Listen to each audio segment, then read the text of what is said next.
is Jannik, and yeah, so one way to think about Ethereum is as this very big machine that consists of different gears that connect to each other, that drive each other, and that function together to do what Ethereum does.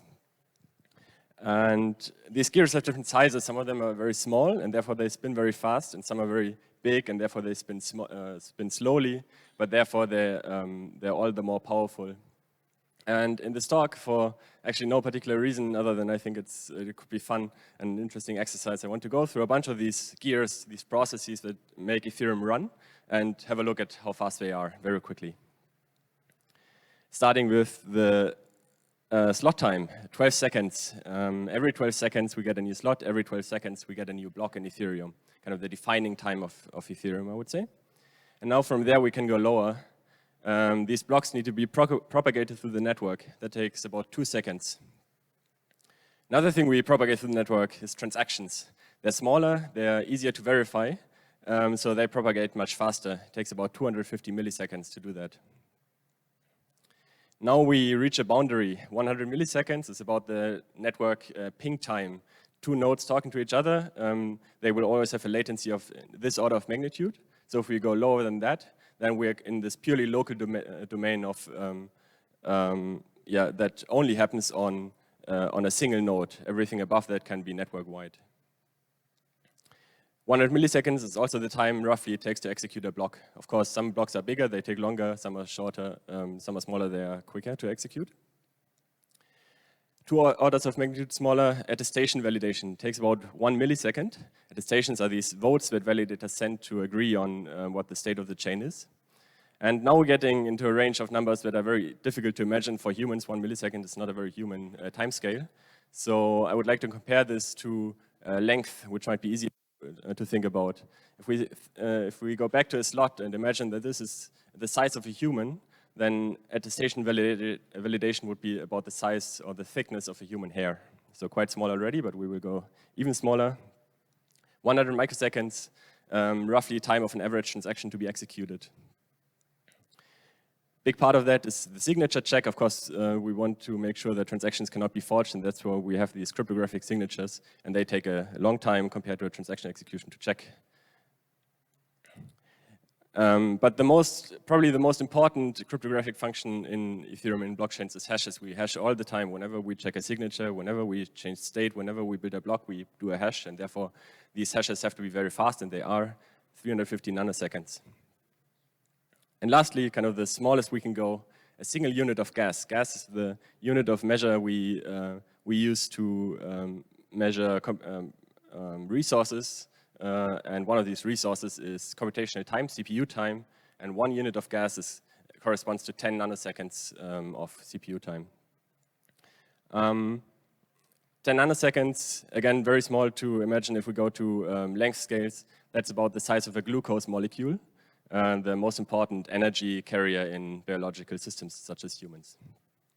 We can't go lower than this, but now we can go higher, starting again 9 orders of magnitude above this 10 nanoseconds with slot time, 32 slots in a row, 6.4 minutes, an epoch, the time during which each validator gets to submit their vote on the state of the chain. 2 epochs in a row, 12.8 minutes finality period. And that's, in this presentation at least, the longest protocol-defined timescale. Above that, we're talking about humans, we're talking about human coordination. Humans are slower, so they need more time to coordinate. The fastest that I could think about it was emergency response times. Say Ethereum breaks for some reason, how quickly do we get developers online to their machines to look into what's going on? And 30 minutes is kind of the number I came up with, based on a little bit of data. Of course, there's not a lot, fortunately, because nothing major has happened so far. 2 days, about the time it takes to sync a node. Hopefully we can get this down at some point. Maybe using light clients, as we saw before. 2 weeks, the time between the all core dev meetings, the meetings where the core developers talk about the state of the chain and the changes they want to make to it to improve it. 1 year, the time between hard forks. when we actually implement those changes in these intervals. 2 years, the time to include an EIP. So the time between a proposal to implement the chain is proposed and until it's included in a hard fork is about 2 years in the past. 2 years also the time between Devcon, so maybe we'll meet again in 2026. And lastly, Ethereum is 10 years old now, and the most long-term features of Ethereum, like proof of stake and sharding, have been discussed since the very beginning. And these long-term features can take 10 years to implement. And now, originally I wanted to stop there, but for fun, I just wanted to add another number, maybe 100 years. Maybe that could be the lifetime of Ethereum. If we think about, if we compare to other protocols like email or social systems, then 100 years is kind of the time scale we have to think about here. And if we look at these numbers, we should be very careful what we actually implement here, because it will hopefully affect a lot of generations after us to come. So yeah, maybe that's the only outcome of this talk as well, to maybe make you think a little bit about these longer time scales. Thank you. Thank you. Jannik, we have questions for you. So guys, do you have questions for Jannik? Oh, okay, cool. You mentioned that the 10 nanoseconds for unit of gas computation, also the 12 seconds for a block. I don't know if this is a beginner question or a question better asked. When in the future the CPU power becomes more powerful, do you think will this 12 seconds change to 6 seconds?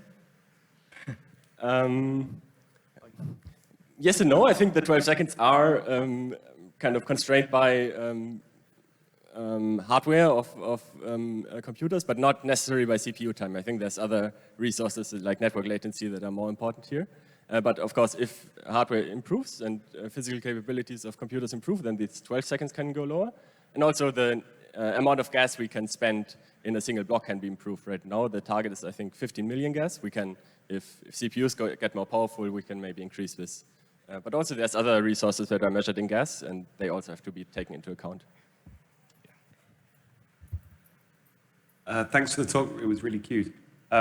You mentioned lots of different metrics. I wonder which one is the most important to be optimized? Ooh, interesting. I think not all of these are metrics that should be optimized. I think some timescales are fine if they take longer.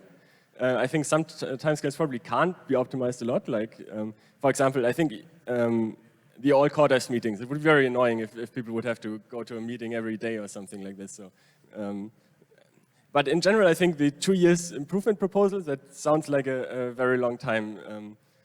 On the other hand, if we compare it to the 100 years of lifetime of Ethereum, then maybe that's not too bad. So I don't have a clear answer to that.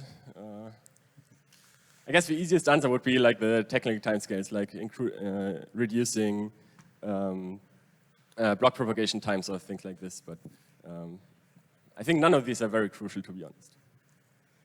All right. Thank you so much, Jannik, for this amazing.